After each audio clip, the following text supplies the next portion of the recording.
Hello and welcome to PGurus channel. I'm your host Sree Iyer. Today is February the 10th, 2021 and it is episode number 95. Sridharji, namaskaram and welcome to PGurus channel. Let us start from Trump's impeachment, sir. Where are things now? A lot of things happening late into last night. Where do things stand now? Namaskaram and good morning to everybody. Where does things stand? I think it was on time, on the dot. They kicked off the sessions on Tuesday at 1 p.m. yesterday. They had their four hours of debate and discussion led by House impeachment managers and ably defended by the Trump lawyers. Each pitched their respective cases. As far as the Trump lawyers is concerned, basically said the whole process is unconstitutional. This is all about political kind of victimization, personal targeting, and there's nothing in the speech that states that there was any violation of any constitutional issues and whether there was anything to do with insurrection. So they played the same videos that subsequently the Democrats kind of made their pitch. So the Democrats then, in turn, the House impeachment lawyers made a persuasive case, which is to say whether it's first year, second year, third year, fourth year, fifth year, it doesn't matter. January is not an exclusive month, whether it is in the last day or the last month. The constitutional obligations of the president remains. He cannot invoke people against the state. So they kind of presented a version of the video, which is contested by the Republicans. I'm sure the Democrats have their own kind of views against the Republican video. But the facts are that people have to make their own kind of judgments. So after these dramas were completed, they decided to vote. 44 Republicans voted against the impeachment, and 50 plus 6 Republicans, 50 Democrats plus 6 Republicans decided to pursue the trial. The 6 Republicans, Lisa Murkowski, Susan Collins, Pat Toomey, then you have Mitt Romney. and Sassy, and the new member was Bill Cassidy from Louisiana. Louisiana Republican Party, which is a red state, were very kind of vocal this morning in their rejection of Bill's vote as well as his banter. He subsequently came out and said, "Look at the two presentations. I have to objectively make a decision between the two presentations. When I look at the presentation of the House impeachment managers versus the Trump's lawyers, they could have done a better job. So I chose that. But that doesn't mean that in the prosecution, when it goes to the next phase, that he would be he would be casting a similar type of a vote. So I think that's the event. Went according to the parlays. There was a remote hope, recognizing that this was a fait accompli, whether people would pursue this specific path. But unfortunately, we have left with no choice. But it's going down. Today at 12 o'clock, 12 o'clock or 1 o'clock, the sessions kick off. So that's where we are. And Patrick Leahy has said that he will conduct an objective trial and be fair to all. And President Trump seems to be satisfied with the way the procedures have been laid out and documented and enacted between Senator Chuck Schumer as well as Senator Mitch McConnell. So that's where we stand, and the drama begins today. And in other news, those of you who may have read the PGurus article about the Govt of India asking Twitter to shut down 1,178 handles, which he said was either promoting Khalistan or was being operated from Pakistan and other countries. What Twitter has come out is a very interesting response, and they did not officially reply back to the Ministry of Electronics in India, but they have put out a tweet in which they have said that we have turned these handles off for India, but we believe in free expression that anybody who wants to say anything, as long as that is within the realm of the laws of the country, should be allowed to say so. In fact, they specifically mentioned journalists and other such professions where they said that there is complete freedom of expression. What, however, one does not see is their own admission that there is something called as a shadow ban in place, where some are considered more than the others. And yours truly, the PGurus handle, is also a victim of this. We have said this thing loudly many times. However, this continues to fall on deaf ears. Whatever happens, this is not the end of it, because the Indian government has come back and said this is a very unusual way to respond to our request, and we have to wait and see how that plays out. Sir, what are your thoughts? My thoughts are, I think, Twitter and Facebook, more Twitter, playing to its true identity and true color, namely a highly subjective way of dealing with it. They have become a rule unto themselves. They use the same rule to their advantage, or to their what I call strategic framework, in which they use the same methodology against some of the handles, where they basically use independent fact checking or their own self belief that this handle has to be shut. There's no way that you can have all these Republican people handles being shut. So where's the freedom of expression? Where's the First Amendment? Where's the Second Amendment? Right? So because they recognize that they have protections in the United States under 230 Amendment. So therefore, they can get away with it. The only state which seems to be figuring out a way by which they can skirt around this and make them accountable is Florida. When Florida does it, you may find other red states following suit. In my humble view, if you want to hold these companies to objectivity, the only way you can make them realize is punish them in the stock market, right? Make them punish, basically get out, don't sponsor revenues, and you will see that they will come down to a middle ground where they will apply the same rules on either side of the fence. I don't believe it's going to happen to Twitter, because the way that Twitter is managed and organized, and some of the composition of the people who make up the Twitter board and so on, I just don't see this. And I think the Indian government has done the right thing. It is moving forward with its own platform called Coup. I saw quite a number of ministers coming on board. So my view is US will not, given we have now a democratic administration, which seems some more favorable to this particular, notwithstanding they want Twitter to be accountable and Facebook to be accountable.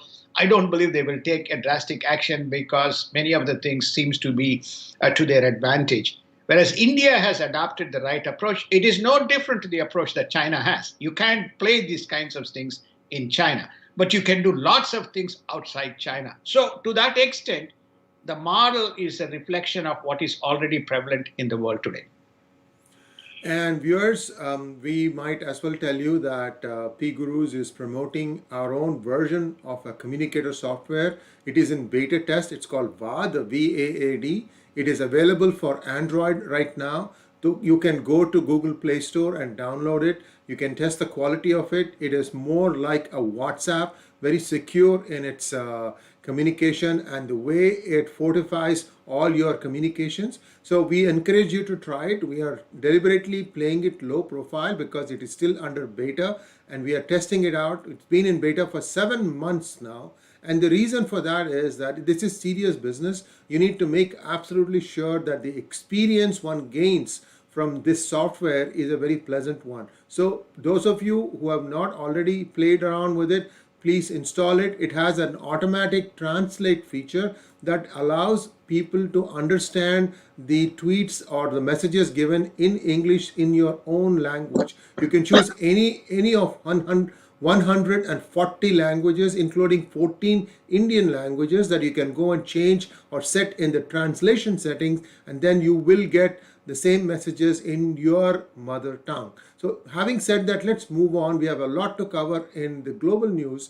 Sir, the most important thing that I see here is Beijing now is beginning to hint at how it wants to see the US China relationship evolve under a Biden administration. Now we are also seeing that US has put one more destroyer, I think, in the South China Sea, and that too has traversed the South China, the Taiwan Straits.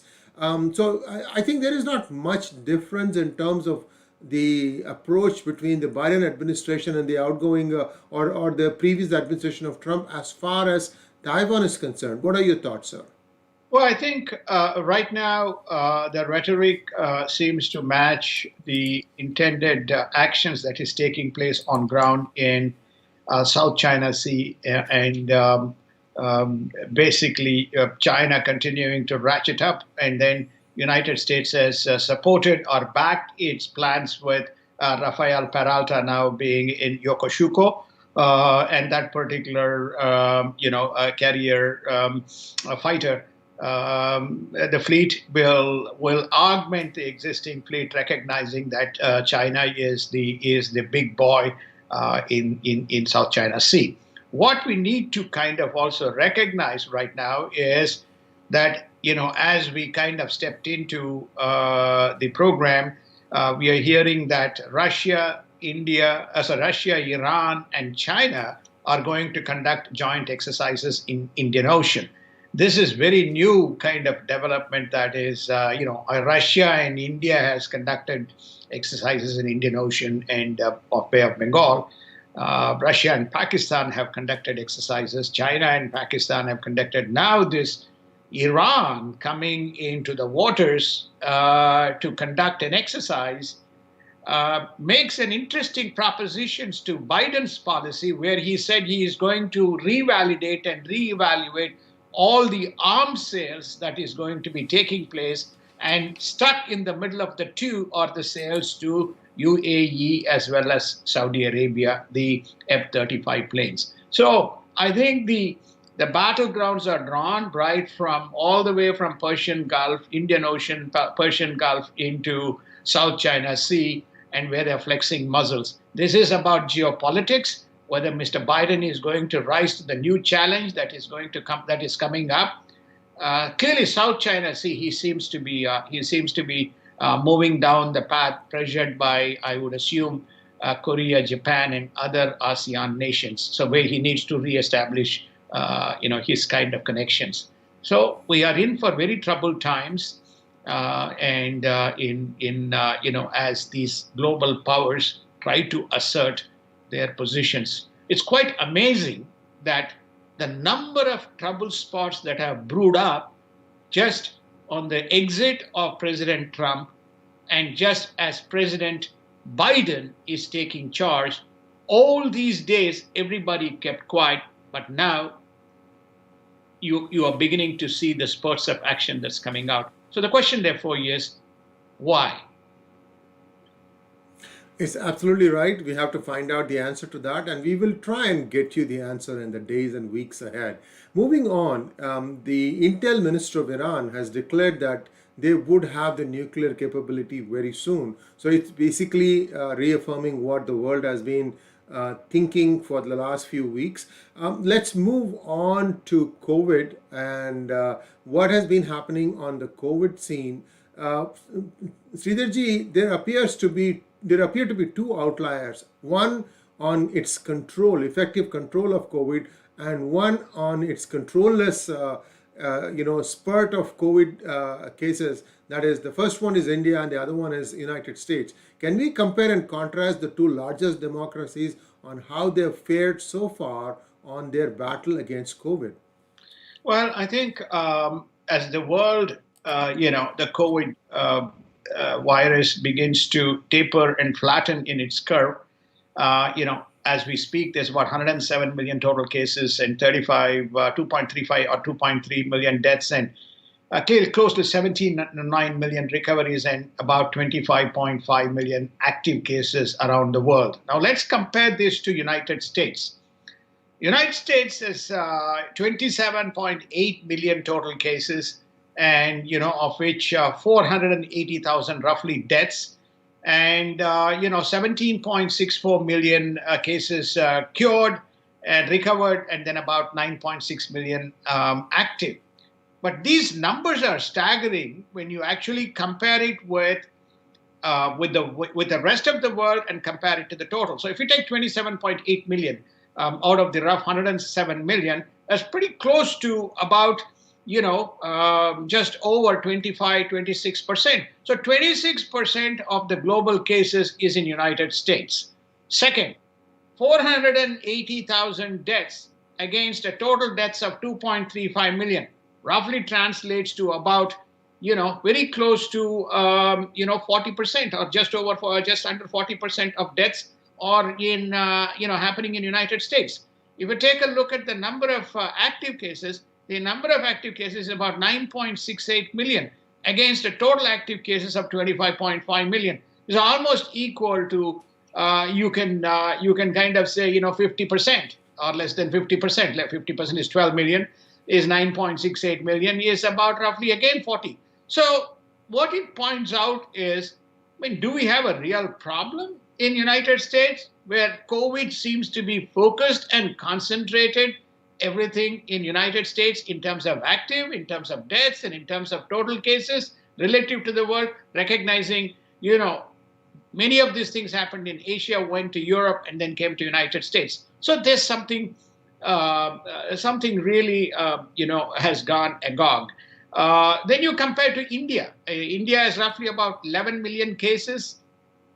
Close to 10.5 million have recovered. 140 or 145,000 deaths and 155 active. So there is, it's a very, very high recovery and very low death rate and very low active cases. So is the crowd or a herd immunity working, or India has a different formula, or Indian people have a different formula dispensing and dealing with this case? So these are very two contrasting kind of situations, which raises the question, which is namely, when you look at just the cases and in relation to this whole study that was conducted in Wuhan by WHO. So you have WHO now saying that the epidemic or the pandemic did not originate is not an accidental leakage or an accidental origin from the labs. And, it could have been caused from food. It could have been caused from other kinds of issues. So it has raised a number of questions. Mike Pompeo came and issued a very strong statement, which is to say you can put the WHO studies, down the gog. Then came a very important discussion that happened yesterday with the J&J CEO, who said COVID is here to stay. And this will be here to stay and for a few years. And every year, just like the other flu vaccines, people may have to take the COVID vaccine as part of another protocol. Well, we have had at least two instances where, one from Florida, one from MIT, people being caught to say that they were collaborating with China in the viral disease area with this virus. We also had a death of a guy in University of Pittsburgh who believed, was trying to find a mechanism to cure this. So there is more than meets the eye with regard to COVID, its origins, its source, what is it cure, and the high level of concentration that we are seeing in the United States. It's not a conspiracy theory or anything, but the story here is, what is the problem? So you have, nobody is kind of, I have discussed with some of the hospitals and the doctors personally myself, even yesterday, and the people throw up their hands and say, look, we don't know. We're still in the process of discovery. We don't know. But the numbers and some of the statements are very contrasting. Thank you, sir. And viewers, those of you who followed the Super Bowl match that ended last Sunday with Tom Brady's team winning the Super Bowl again at 43, perhaps Tom Brady is one of the oldest quarterbacks to have won the Super Bowl. And here is a picture of his locker room.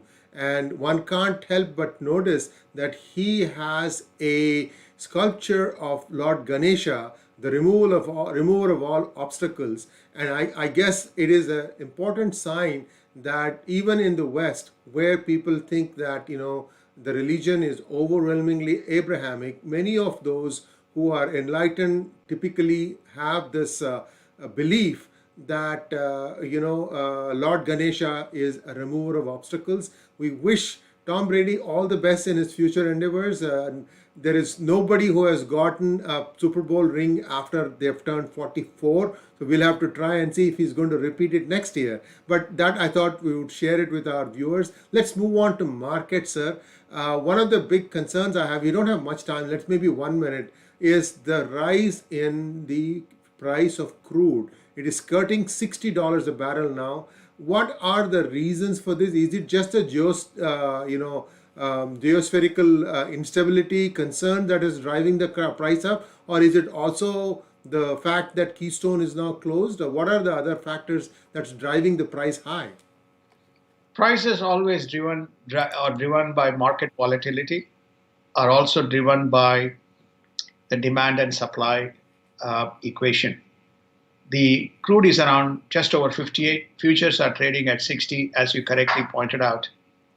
If you're going to ban Keystone XL pipeline, if you're going to ban all kind of leases, new leases that are to come up in either in water or on land, if you're going to eventually go towards banning the fracking, you're going to have one of the highest consumers of crude, which is United States, going into the import market from being a net exporter, right? So therefore, people are tightening up, therefore, the supplies in the OPEC nations, saying this is the moment of reckoning. And, we have an opportunity. Remember, the oil price has climbed from $34 to about $60 right now. And over the course of this specific show, we are getting close to 100. Over the past 3 months, in the next show, which is tomorrow, we'll try to put the chart of the rise of the crude and show to people that, look, and those economies which are energy dependent, such as India, such as even China, such as some of the ASEAN countries, will have to reconfigure their pricing. And if they haven't done any kind of planning in terms of the future, there are consequences of these rising prices, which indirectly will fuel inflation into those markets. With that, we bring to close today's segment of Daily Global Insights. Thanks for watching. Do subscribe to our channel. Sridharji, as always, pleasure having you on our platform. Namaskaram, and we'll be back tomorrow bright and early, same time. See you all tomorrow. Thank you. Have a wonderful day.